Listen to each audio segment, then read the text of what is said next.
I am Rebecca. This is Trixie. We're gonna get ready. Hell yeah.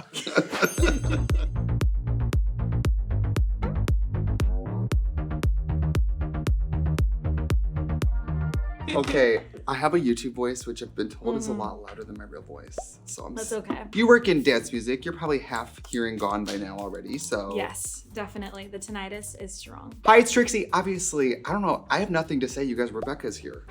Rebecca Black is in the studio, and she came all by herself with her makeup bag. It's just us, Brandon, and Nick, and we're gonna get show ready because Rebecca has a tour coming. True. I don't know why I'm like in a titty. I've got this little, you can't really see, but I've got this like tight little V-neck. I feel very like Latina today. We can, I don't want to get demonetized, but I think we can all see what's going on with your situation, okay? Last time I met you, I was in drag, I think, so I'm used to everybody being tiny. Oh. I don't think we've ever spoken out of drag. Right. Everybody's small to me, but today out of drag, I'm like, you really are a petite gal. Me? Yeah. Oh my God, thank you. You are all beautiful hair and breasts. That's it. Hair, lips, and breasts, that's what I like to be. So I gotta glue my eyebrows down and we're gonna be right back. Today's video is sponsored by BetterHelp. Look at me. The picture of mental health, and I could have never done it without the benefits of talk therapy. You guys know I live on the road, I live in hotels, and it's really nice to be able to get consistent care with the same therapist no matter where on the planet I am. Whether it's sometimes I'm meeting after dinner, sometimes I'm meeting super early first thing in the morning, and if I can't do a video chat, like I'm headed to Australia, I know I can do like a voice check-in, which is sometimes easier, just basically walk and talk phone call. I have learned that if I think I'm cool and I like take a break from talk therapy, a few weeks go by and I'm like, wow, everything's starting to really get me. So I found for me with BetterHelp, being able to easily, consistently get care has been really beneficial. You can access your therapist from phone, tablet, everything but basic mind ESP. You can contact your therapist, and I love it because you can find a therapist who not just is open to what you want to talk about, but maybe even specializes in it. The other thing I like about it is you can switch therapists at any time for any reason. Whether you just don't like the vibe, or the schedule doesn't work out, or really no reason. You could just not feel it and switch. And it's like no harm, no foul, because your matchmaking with therapy is as important as the quality of therapy itself. It has to be the right help from the right person. Go to betterhelp.com/Trixie Mattel for a little discount on your first month of BetterHelp. BetterHelp helped me crawl out of the deepest hole of my life, and I would not be here so confident and beautiful without it. Thank you, BetterHelp, and thank you for sponsoring this video. We're doing this like Trixie Magic 8 Ball, so I want to see how the look's gonna go. Oh my God, wait, roll it for yourself and then I'll do it. I have no plan other than I just want to look really pretty because I'm so happy you're here. Oh my God, I also want to look gorgeous. It says Ask Katya. Ask Katya? So- Should we call? No, she won't pick up. On a day off, even when I call her, she's like, No. hello. Yeah. I wanted to do like a gorgeous kind of like messy glitter girl vibe. Oh, I like that. Sure, gal. Sure, gal. Okay, great. Wow. Can I be honest with you guys? This was specifically, we call it the hate ball because it's mostly negative answers.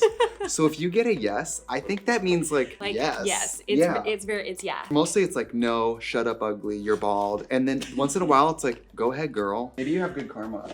I try. Well, karma's a bitch. And Karma is a bitch and I you should have known better. Hi, JoJo. I don't know if she watches my videos. I know she's a Trixie supporter. I feel like it'll reach her. She did sell a pink disco in Central Park last year, and she was amazing. Really?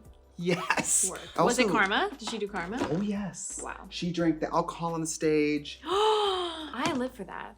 And I live for the mystery of is it real alcohol or no? Did you get to smell? The thing is, I believe women.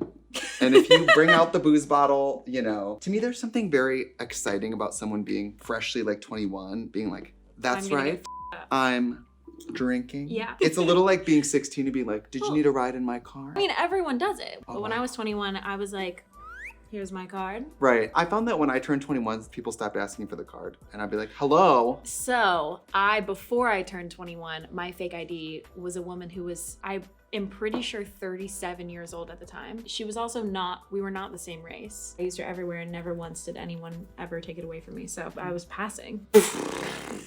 Passing as what? A counterfeit liar? Yeah. 37. My roommate Liz in college, she was blonde. Her fake ID was substantially older another Asian woman. Yeah. And people would just That look was at the mine too. ID and say yes. Yeah. There was one like beer only queer bar in Pittsburgh where they tried to test me, but I knew every piece of information on that card. You did? I knew her. She was a Taurus in Wait, Burbank. was it a real ID? Yeah, it was real ID. I also wonder like if she knew. What if she's working the door one day, girl?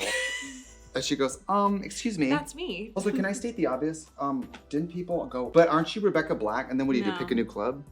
Like, damn. No, that never happened to me. I mostly will get like, did we go to high school together? Or like, you look so familiar? Or like, people can't totally place it. Sure. I think this year was the first year that I've gotten more kind of like, or at least first year in a while, where people are like, oh, hey, Definitely. I saw your boiler room, or I saw your blah, blah, blah. I did see That was a fun. boiler room. It was amazing. Thank you. It was amazing. I hadn't seen a full set of yours. Obviously, I'd seen you online. It didn't really performing. exist. It didn't exist. My God, can you tell me about that? Because you know, that's like It was one of my so fun. dreams. Was it Same. hot? It was, I honestly wasn't really sweating. You didn't look sweaty and it kind of pissed me off. I was I'm like, trying to think back. Well, it was freezing in that warehouse. It was also like 6 p.m. Really? Isn't that crazy? That boiler room went from like 4 p.m. I remember it was over by 9. Like the last Wow. one was over. So I didn't even know if people were going to show up. It also, I wasn't going to record that set because I was just so gonna say. nervous. Because boiler room, same for me. It's been like a bucket list moment of course. for years. I've been such a fan of electronic music. I've also been DJing for like 6 years. Wow. And I randomly got an offer to do an after party in Chicago in June. And I was like, what? What do you mean? Why am I doing this? And I did that and it was great. It was like a boiler room after party for the Chicago boiler room. And then a few months later, they asked me to do DC. And I was just so nervous about it. I was like, no, I'm actually okay. I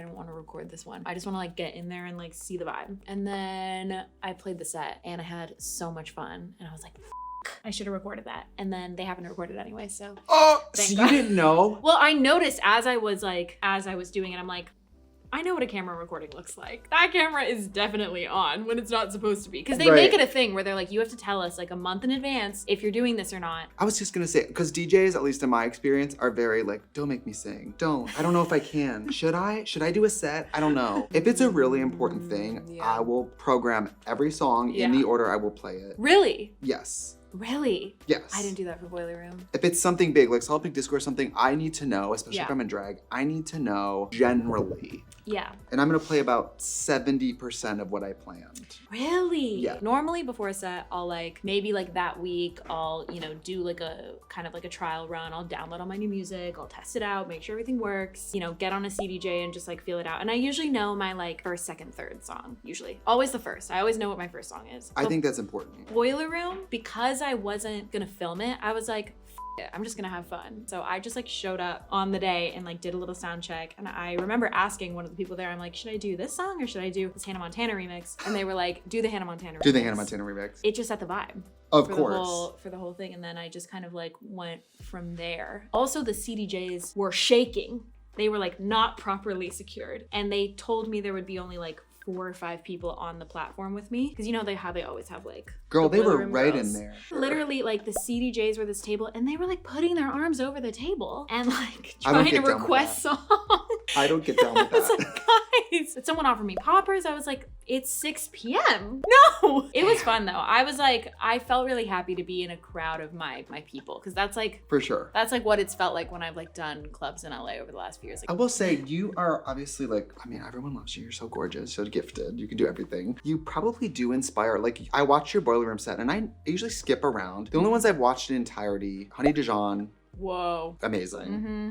You, and Yeah. like, if it's a girl especially or someone I love, I will watch all of it. Yours too, it started with that song. It's like, what is that first song you played in that set? Well, I played this Hannah Montana remix. Yes. That's like a techno, like 150 BPM. Everybody makes mistakes. Everybody makes mistakes. Boom, boom, boom, boom. Because I like to start like, we're in. I will only start 140 and above. You because- do? Mhm. No lube. She goes No, straight in. No, if I'm coming on, because and this is how I treat my shows, this is how I treat everyone. I'm like, we're locking in first track. And if you can't keep up, get out. Get out now because we're going up. That's what would, if I were watching someone DJ, especially someone who I'm like, she DJs? What? Like, that's fun for me. I remember once talking to like my choreographer, Richie, when he was talking about doing the Chromatica tour with Gog. And they started that. Gog. Miss Gaga. Do you love that's Gaga? my mommy. Yeah.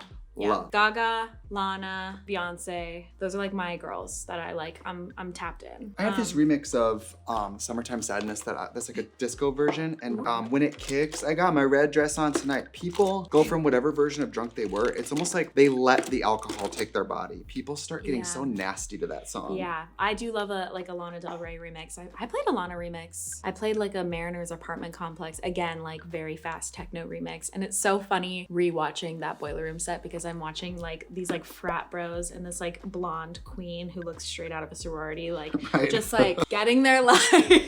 I love this move, the church move. Yeah. Oh yeah. No, they love this. They love a little like flick. The straight people love, the girls love this. Yeah. And the girls love this. And the guys love. I love this, honestly. I'm doing Of course. The guys love, it's a lot of this. It's a lot of that and it's a lot of like push. Yeah, They're doing pushing. Yes, there's a lot of pushing. Yeah. What's your favorite Lana song? Favorite Lana song? This always changes. Right now, for me, I'm very into Cinnamon Girl. I'm very into like Norman fucking Rockwell, that era. Of course. Obviously. I'm also very into Brooklyn Baby from Ultraviolence. Yes, I will always love video games. I just think it is everything. It is one of the best songs ever. I will always love radio.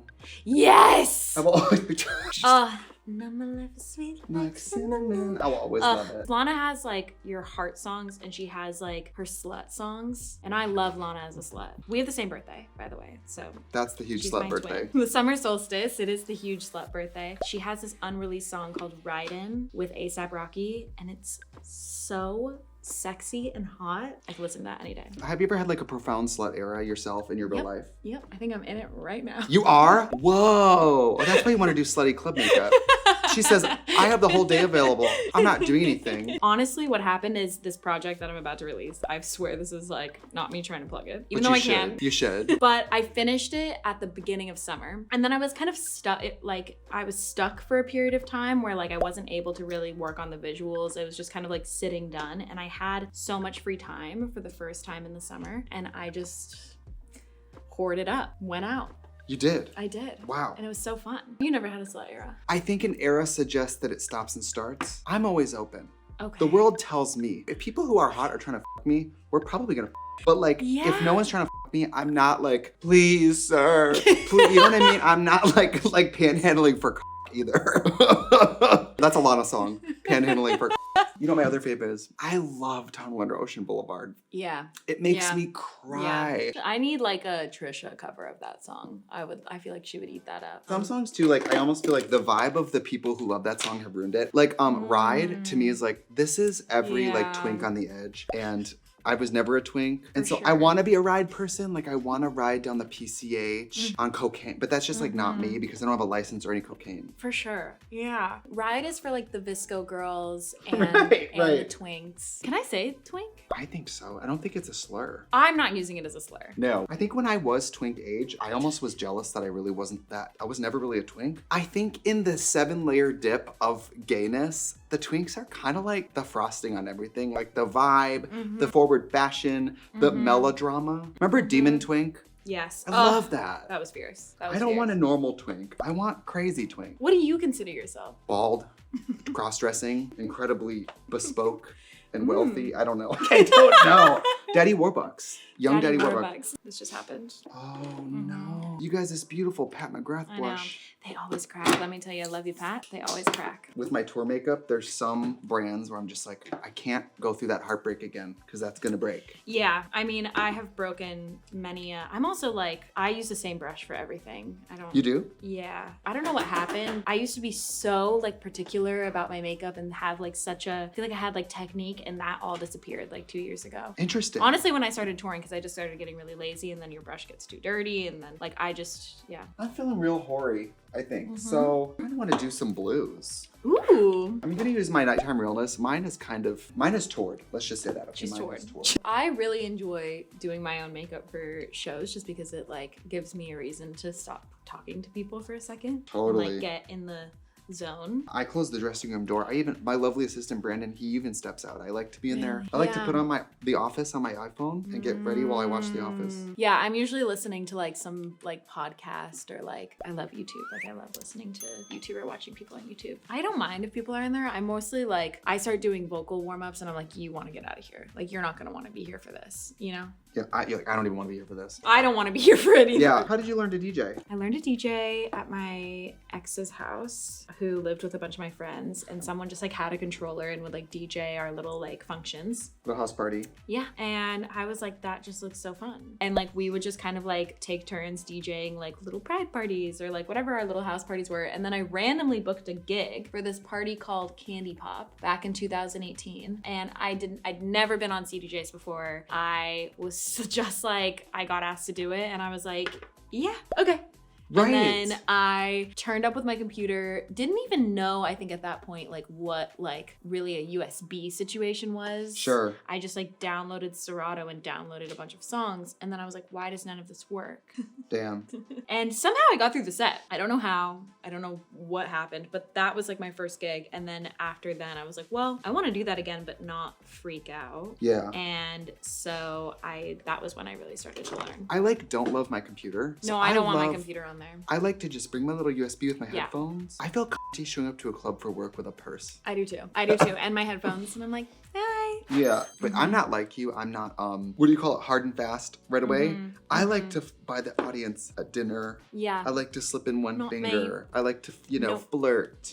I'm full fist. I know you are. Up the butt. I know you are, Immediate. which was kind of a great vibe for Boiler Room. I'm just like, also 60 minutes goes really fast. It flies. Can I ask like a pop star question? Yeah. Do you have like a 30-minute show, a 45-minute show, and your 90-minute show? Like, do you have those when you get booked for a Pride or something and they're like, we need you for 30 minutes? Do you already know like, all right, then it's show B? That's a good question. Do you have that all planned or do you kind of plan it for each thing? I've really been touring how I have for the last like few years. And last year was the first year that I was like, okay, we need that. Like, we're gonna build out the headline, which will be like 75 minutes, and then let's rehearse the 45, the 30, because it's usually 30, 45, yeah, like 60 and 90. Got it. 90's long, so maybe like 75. 90's a lot of singing and dancing, girl. It's long. Especially for my last tour, was never coming off stage. Never doing that again. This year for Solid Pink Disco, I'm doing 3 look changes and 3 Whoa. like lip sync numbers. Whoa. So in addition to playing, Whoa. the other DJ will come in and swap for me when I'm doing the numbers. And then I have to do quick changes and come back out and keep playing. Whoa. But I really just want to push myself. But I Yeah. do worry that I am going to just disappear into the night under the stress. I'll just walk off stage and be too hot and be like, I'm gonna go home. Yeah, no, there was one show that I did in Mexico City last year, and the altitude, no one had warned me about the altitude. What does that feel like? You just run out of air. Yeah. So, and that was a 30-minute set, so it was a hard one. I knew when I got there, people started talking about like, we should maybe get some like of the oxygen like cans. You know, they make like spray cans of oxygen that you like suck up. They had one backstage, and I was like, I'll be fine. Like, it's a short set, whatever. I get to the second to last song before Friday. My like playback guy came into my ear and was like, you need to get off stage for a second and like sip some air, because you start breathing as you would and like trying to catch your breath, and there's just no air because it's so thin. How am I supposed to breathe with no air? I think that song is about altitude, really. when you have like a mega global, like known song like Friday, I asked Iggy this. I was like, do you still like singing Fancy? She was like, yes. I love it. She was like, as many times as I've done it, it starts, people flip out, and you just buckle in and you just do it. And she says she never gets sick of it. No, I've always said that it's like one of the most fun parts of the set, because like you said, like people just lock in. All I want in my shows is for people to have fun. That's like why I think I love performing and DJing and all of that, is like I am a people pleaser. Right. I'm here to make people happy. And all you want during your shows is for like a loud cheering thing. And it's I think for a while there was a point where I didn't have like the ability to really even sell many tickets, and the fact that I can like do my stuff, have people sing those songs, and then have everyone like come together for this song. It feels very like a little movement. You know? And also because you were famous young, you probably actually have that experience that sounds corny but is real, which is like, my fans and I have grown up together. Yeah, definitely. I mean, I was doing your music when I was 21. That's insane. Oh, I was gonna bring you $1 because I got your music on LimeWire. I want to get right with the Lord. Wait, was it Friday? Yep. Now, this is not to suggest that your song is worth $1. It's just that when I bought it, it was $1. Who gets the money on LimeWire? It's stolen. Listen, don't arrest me now, but I was in middle school, high school, using LimeWire.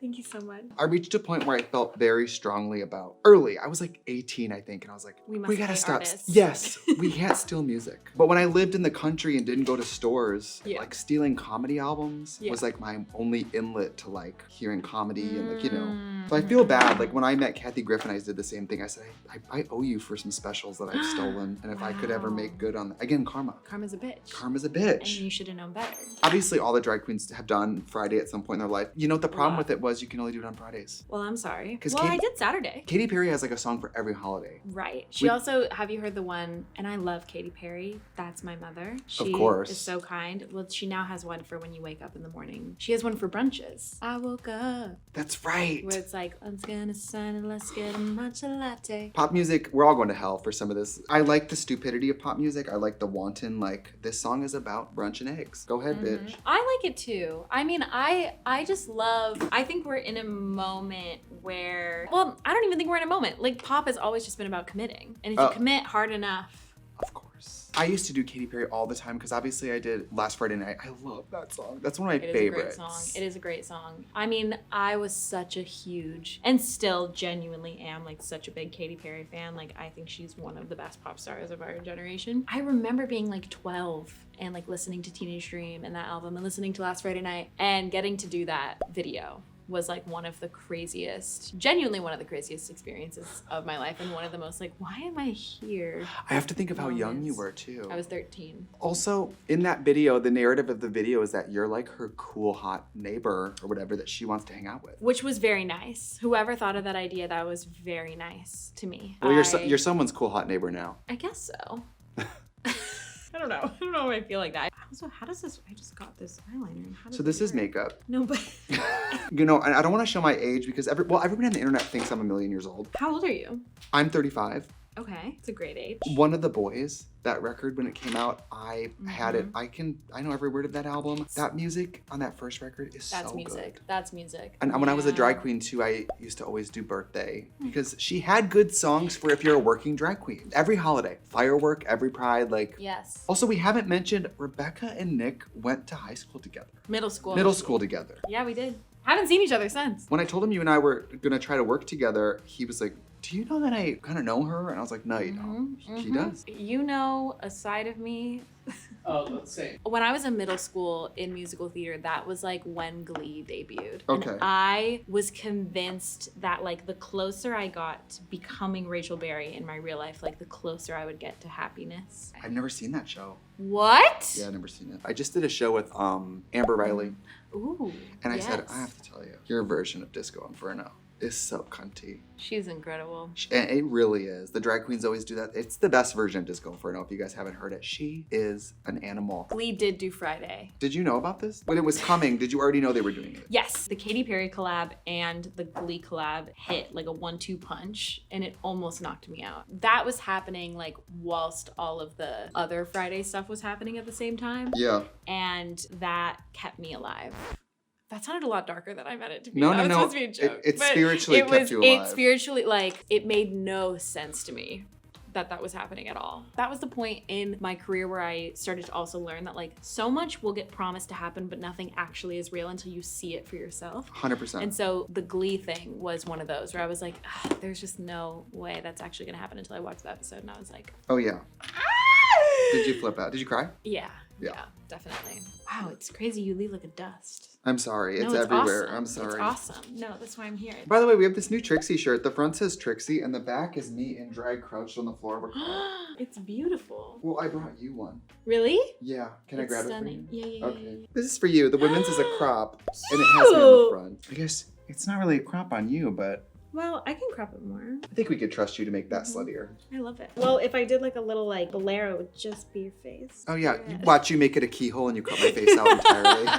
Thank you so much. Oh gosh, this Big Papa is good. This Wet n Wild. Wet n Wild has Really? good mascaras. I don't want to be. Really? I don't want to like end the mascara industry, but Wet n Wild has some nice mascaras. Really? I'm Have- a MAC makeup girl or MAC mascara girl. Which one do you like? Max Stack. That is nice. Waterproof. And you know, contrary to a lot of advertising and cosmetics, it does what it says. You can just layer it up. Yeah. And it really, I have like my bottom lashes are long. Everything transfers and it's the only one that doesn't transfer as much. You know, I went to public school, but I grew up so deep in the country that everybody around me was homeschooled. You've done private, public, and homeschool. True. What's the best? Public. I mean, I just love school, and like I went to a very small little private school mainly because my mom was born in Mexico City, and like the education system is just so different, and I think she was convinced like moving here that like that was just my mom is the classic cares so deeply, lives for her children vibe, and so she put us in it, and I just don't think that my education was good in a private school because the teachers don't really need as much licensing is what I found out. No hate. Your old teachers are watching this and their food just dropped out of their mouth. No hate. But I don't know. I look back and I feel like I learned the most in public school. Also, like, I think that public school gave me the most street smarts in terms of like dealing with different kinds of people in different like dynamics. I will say though, 100% hands down, the worst was homeschooling. Like, I'm so scared for all of the COVID kids. What did you hate about it? I did homeschooling, like the traditional homeschooling, but I also did online school. And I feel like I'm gonna go to jail by saying this, but like it is very easy to cheat. And as a 15-year-old who would much rather have spent her time on Tumblr finding unreleased Lana Del Rey songs, right? That was much more of a high priority for me. You just type in the question into Google and it tells you the answer because there are 100 kids who have done the same thing before you. I regret that now as an adult who would like to know things. To be honest, like I used to say like stay in school to people as a joke, and now I'm like, no, definitely stay in school. Are you doing all these intricate stones? I am. I love. Holy shit! Are you doing that on the eyelids? Mm-hmm. Can you film them? No, but they look like the really Joker. good on stage. They just look like little glitter, and I love to bedazzle stuff. You do? Yes. They're calming. I love it. I actually sat and watched like the entire Martha Stewart documentary and a season of Love is Blind and probably some Housewives, while on my album cover there's like a bedazzled block. A gun? Oh my gosh. And it took like 18 hours straight. She pulled this out and I was like, oh, she's diabetic. I didn't know what this was. I was like, I don't know. I love them. These are tinier than I thought they'd be. I have even tinier ones, which is crazy. Those are, girl. But they're beautiful. I love you putting on a 0.01 millimeter stone and then playing these like big outdoor venues. Like, girl, nobody's gonna see that speck. Maybe that's a speck. But it just looks like glitter. Like it just looks like it does. Bits, it does. like. I'm gonna do some hotline. I usually do this off camera, but I'm having a great time talking to you. So. Okay. I haven't said anything about what I I'm know, doing. but I thought, I asked Rebecca to share with you guys some good products, and I guess she's kind of, what is it, gatekeeping? Is that the term? I'm gatekeeping. Yeah. I'm like realizing I use a lot of Pat McGrath, and she makes some good stuff. And I don't really wear foundation. I wear like the NARS concealer as kind of foundation. I noticed that. Yeah. You kind of just painted paint by number. I don't know. For me, I do like when my makeup looks good in person. And on me, something like I used to spend 2 hours before high school getting ready and like doing a full face. I'd put on individual lashes. I would do the Wait a whole minute. thing. In high school? In high school.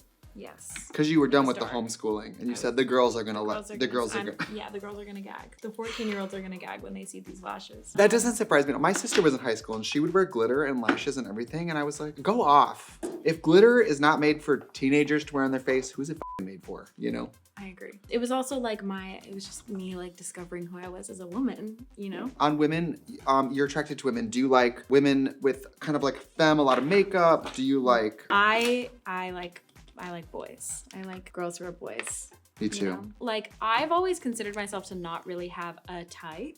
And I'm always surprised, let me tell you that. Like, there's nothing I've not tried. And I like it all. I just like people who will flirt with me, who will like flirt back. I've tried dating apps, I've tried all of that, it never works because that's just not fun for me. Like, I need to like know that we can talk and laugh. Right. And as long as we can do that, I'm down. I think these days, like I'm really loving that masculine type in all forms, whether it be in girl or boy or them. Right. All of them. They, them. Yeah.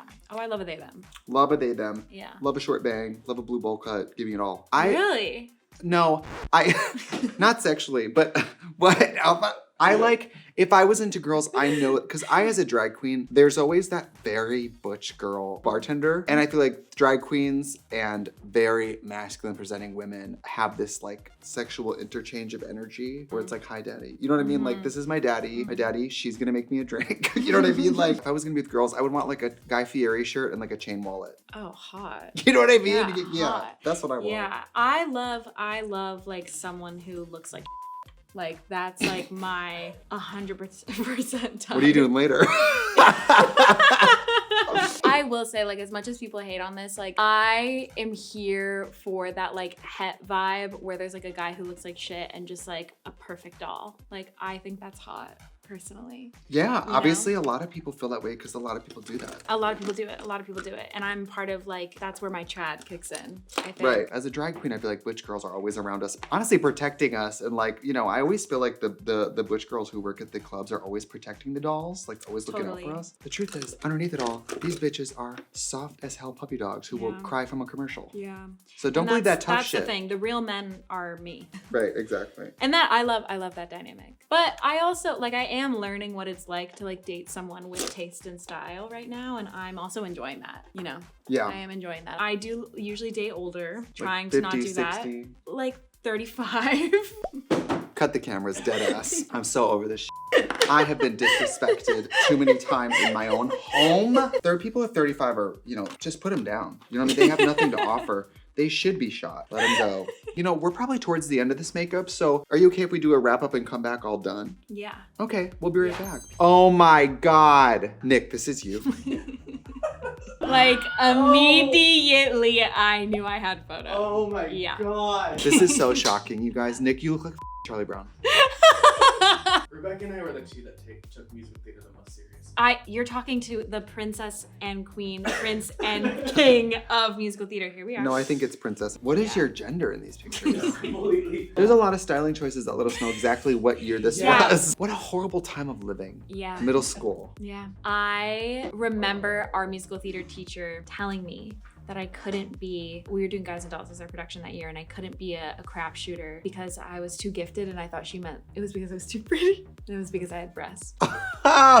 Well, you can't do that because of your huge breasts. Well, you No. can't say that in school either. She couldn't tell me that, no. Right. No. Well, here's the final look. I mean, listen, all we're missing is a bunch of drunk people around us, and we could be working right now. True. Rebecca, where can the children find you this year? Well, my next project, Salvation, comes out February 27th. I'm so excited. And I'm on tour all of March, US and Europe. Get them quick because the dates are selling out. Just Ms. Rebecca Black everywhere and you'll find me. If you don't follow her, you hate gay people, okay? That's true. Thank you guys very much, and thank you to Nick for taking us down memory lane today. Jeez. I loved being here. You look stunned. Oh. I feel underdressed. Well, you know what we're doing? You're leaving and we're doing an easy bake video. I heard. I'm gonna go take a nap. It's good for you to get out of here before I start baking, okay? But we'll see you guys all very soon. Thank you, Rebecca, for coming. Goodbye.